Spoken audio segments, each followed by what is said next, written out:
story, and to that point, the reality is that you will hear a lot of arguments in some circles that suggest that African Americans should pull themselves up by their bootstraps and that they should, do all the things that allow them to succeed in life. The reality is, as this massacre denotes, when they do those things, you see the result.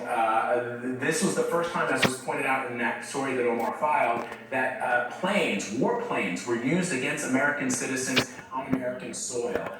It was remarkable in the 60 Minutes story that Scott Pelley filed last weekend to hear a young man who grew up in Tulsa, who then went to college and learned about the massacre in college, and having lived his entire life in Greenwood, had no idea that this had happened. And so, as you point out, that history was erased, and it was erased deliberately, some say. And as we continue our coverage of Juneteenth today, we want to take a look back at the story behind the 155-year-old holiday.